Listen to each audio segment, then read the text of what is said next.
Rochelle.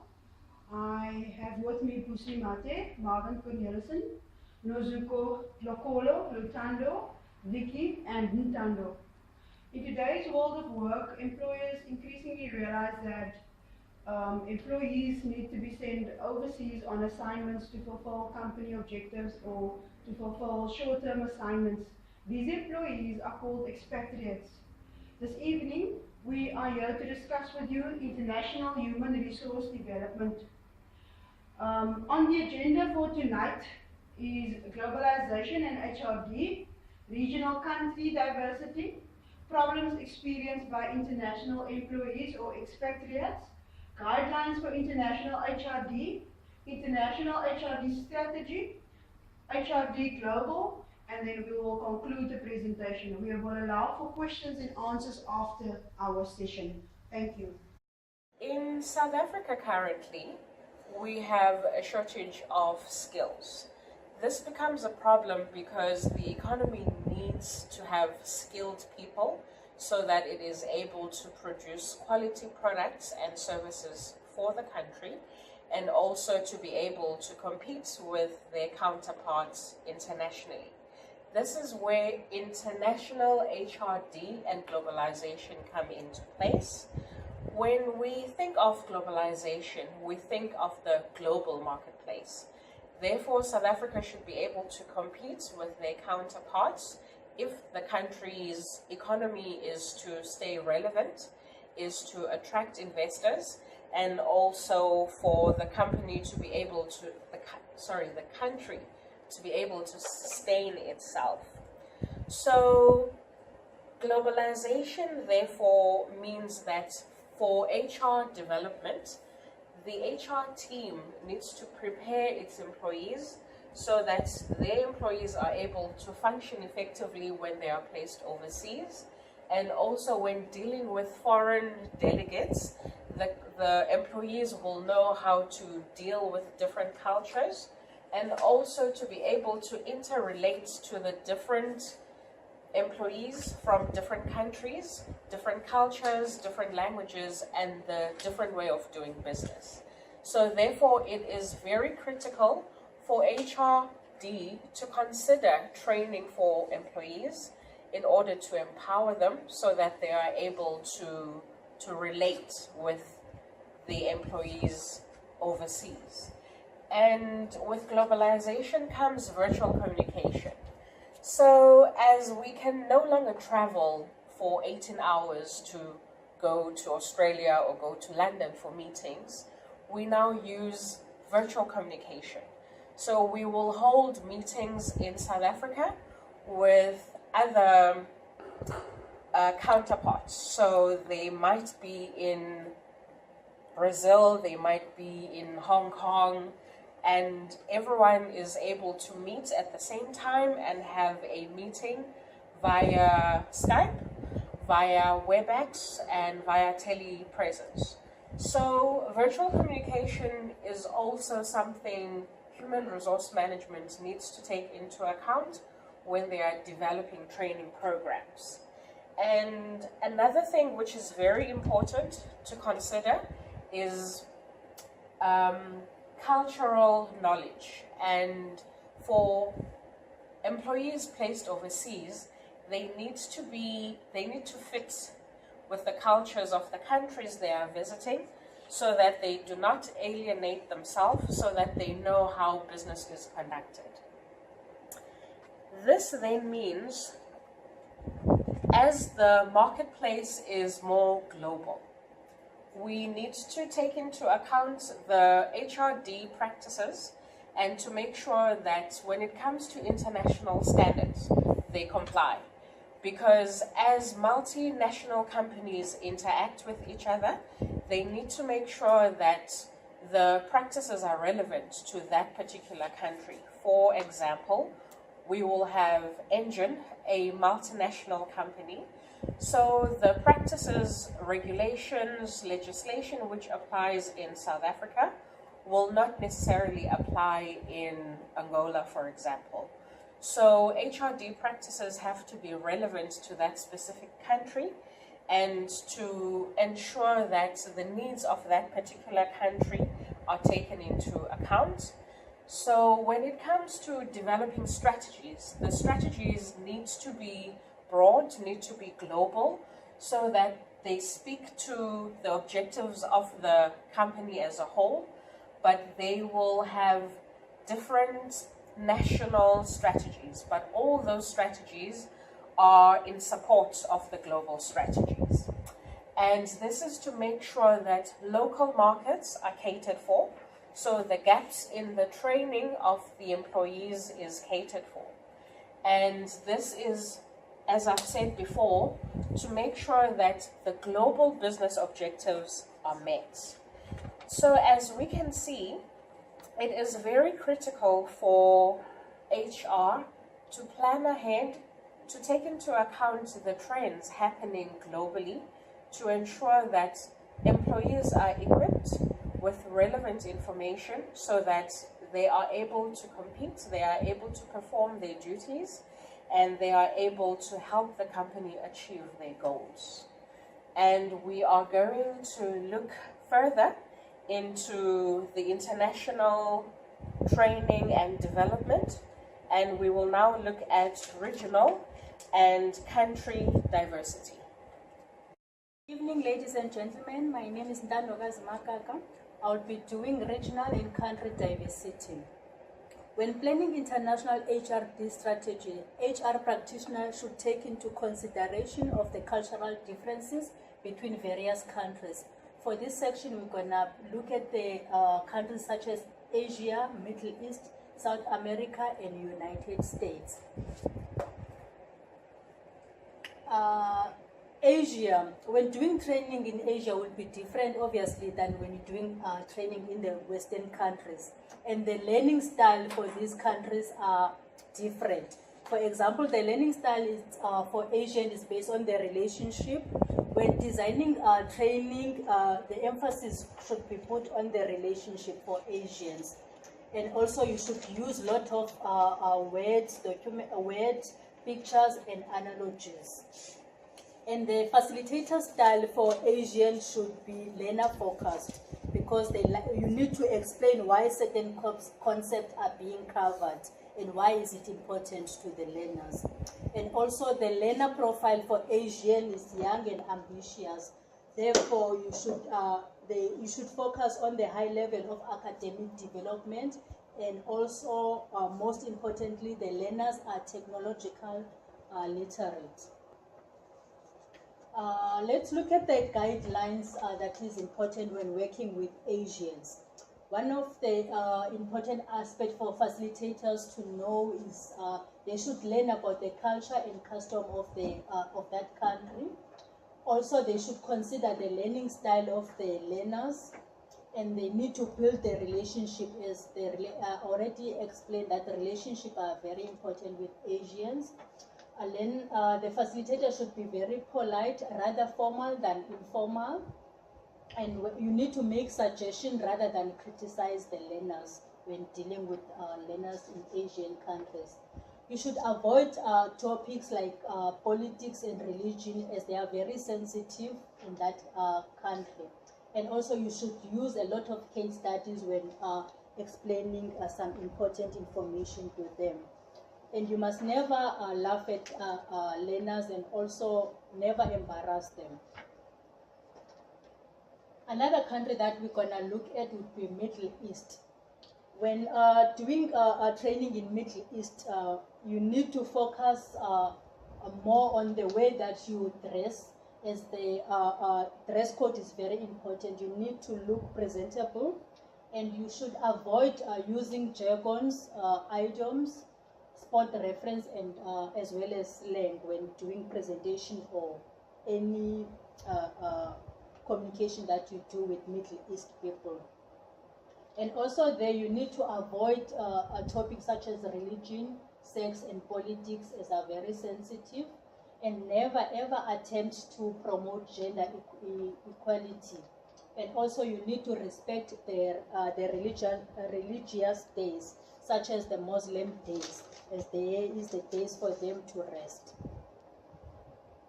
Let's look at the countries such as South America. When doing training with South American, you should be aware of the visual orientation when you acquire information with them. And also HRD practitioner, in their training, they should look at their training material, and they need to include the graphic design. And also the learning style for American is deductive learning, which means, in other words, you should focus more on the logic and concept. Okay, let's look at the South Americans. HRD practitioners should make sure that when they are doing training with the United Americans, they focus more on the facts. And also there is a lot of dynamics when dealing with American culture, such as direct communication. When doing communication with the American, you must be straight to the point, you must use short sentences, and you must use also direct eye contact. They are also result orientated. In that, what we mean by that is that when doing training with them, you should focus more on the benefits, as indicated that they are result orientated. And also they like to create that professional image. So you should be effective and efficient when dealing with Americans. And also time is very important, because time is money. You shouldn't waste any time with them. And also you should look at the business environment, as the status is given to the achievement, and they always look for business opportunities. Thank you. Thank you, Nintendo. The section I'm covering this evening is called Problems with Expatriates, or International Employees as they are known. There are a number of problems associated when sending employees on overseas assignments. For the purpose of this exercise, I am only going to discuss about 4 of the common problems that are experienced by international employees. One of it is isolation. Because the new employee is in a different environment, he or she finds it difficult to speak the local language. They find it extremely challenging to engage and adapt to the lifestyle in a foreign country. A second problem is that they find it difficult to adjust to the new culture, to the new work environment, to the new time zones, to the local lifestyle in a foreign country. I think when employers consider employees to go on overseas assignments, it is also very important to ensure that the proper training mechanisms, as depicted in this picture, that the proper training mechanisms, including pre-departure training and cross-cultural training, are given to the employee to ensure that when the employee arrives on the other side, then he or she is well equipped with what is required. Besides the inappropriate training mechanisms that adds to the frustration of the international employee, is also something that, another factor that causes them to come home before the assignment is completed is stress. Because overseas employees in a different country have heavy workloads, they have extensive travel schedules, and all of those factors combined, it causes them unnecessary emotional stress, and it will make that they will cut short their assignment and come home earlier as expected. So these factors are very important for the employer to take in place before they pick and choose which employees to send. They must make sure that the proper training is given to the employee, that the employee is able to adjust on the other side. In some instances, organizations also send families with, or an entire family with the employee, to make it easier for that person to adjust to the lifestyle and culture on the other side. So in essence, employers need to be very careful in the selection and recruitment of expatriates. Our next speaker will be Marvin. Thank you. Marvin, and I will present on the guidelines on international HRD.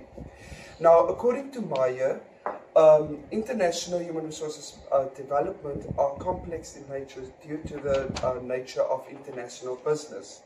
Therefore, it is important for HRD professionals to plan international HRD carefully. Now, for the purpose of this presentation, I have highlighted a few guidelines that can be used for international HRD. Now, the very first is for HRD professionals to obtain information about cultural norms and values in a particular country.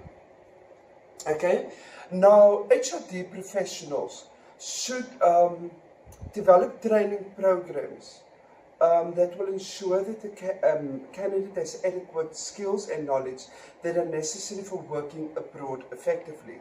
This can include training such as cross-cultural training, also giving training sessions that will give the international employee basically just more information about the host country. Now, cultural values and norms also play an essential role in determining how people behave in the workplace as well as in the classroom. Okay, therefore, it is important for HRD professionals to obtain obtain information about cultural norms and values of a particular country, okay, in order to gain understanding on how the cultural norms and values differ from those of your own country, okay. HRD professors should also take into consideration the culture of the home country as well as the host country. Okay, now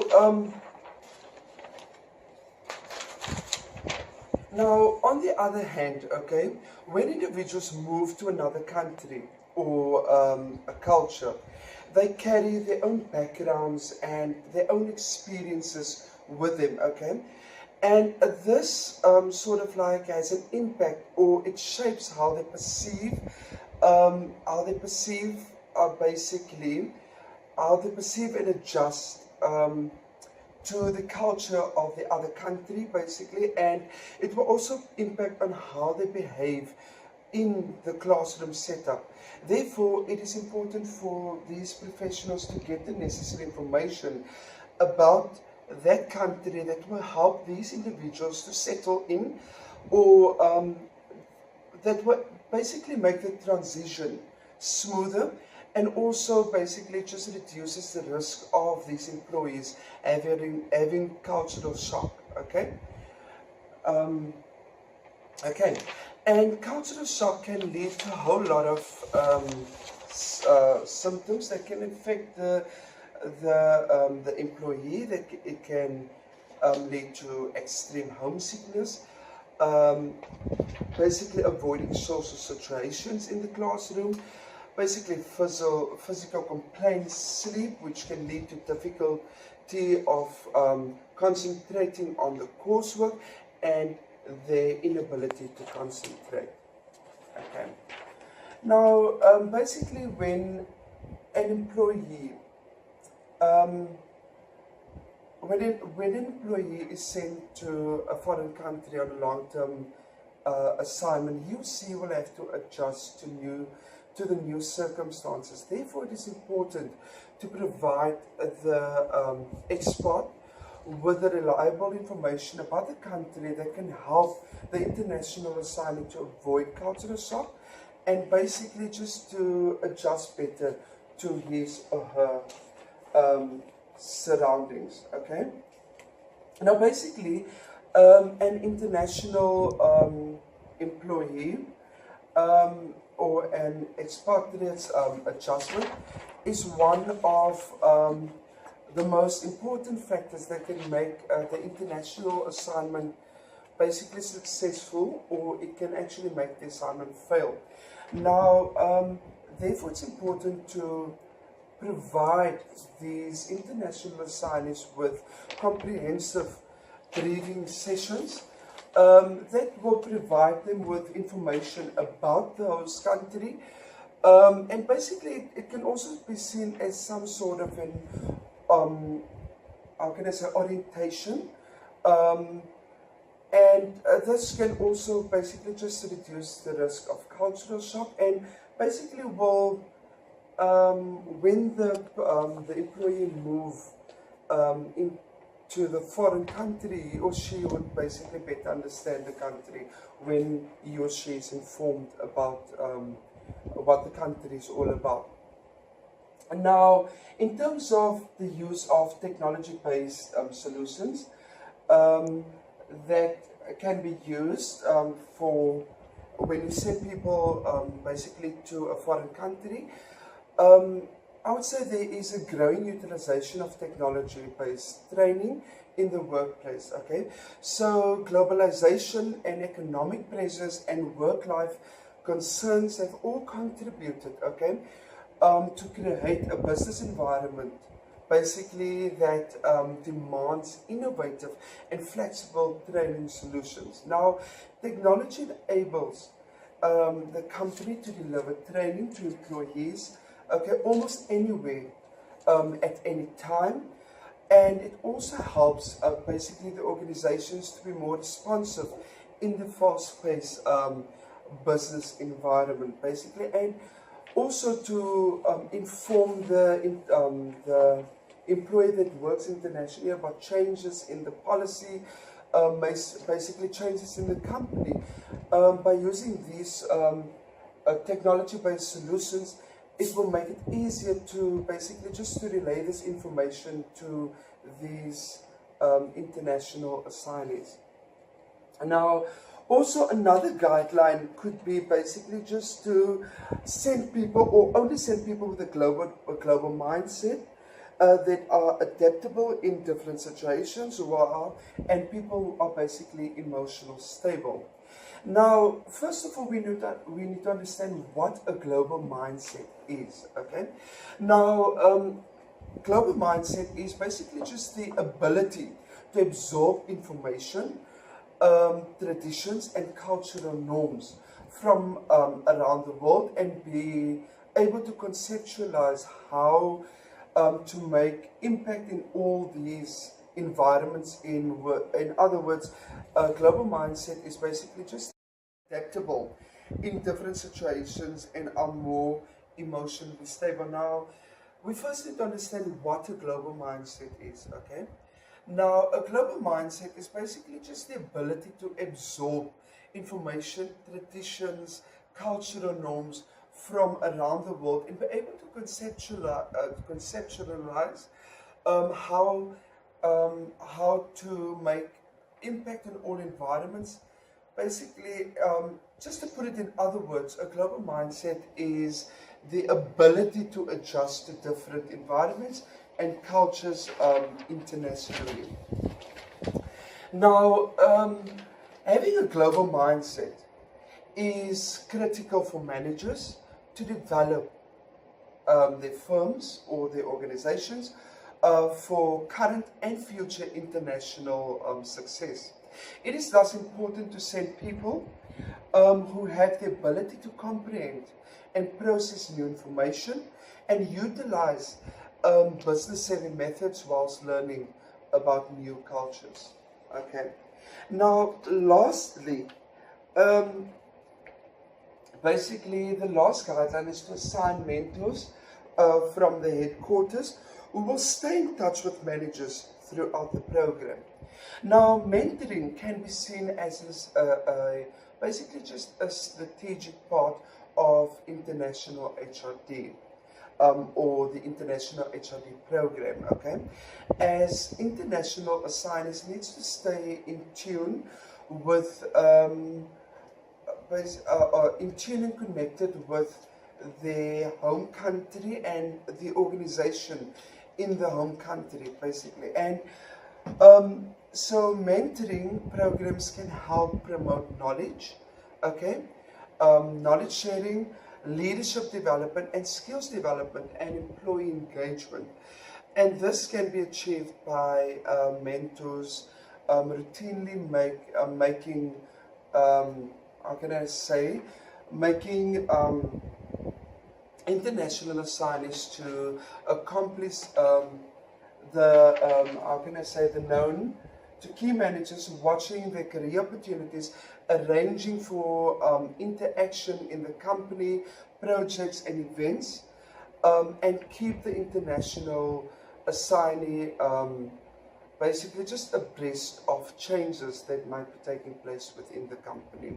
And also, when it comes to when these international assignee has to come back, he or she would be basically just up to date with what's happening within the company. Therefore, assigning a mentor from the headquarters is important. Thank you.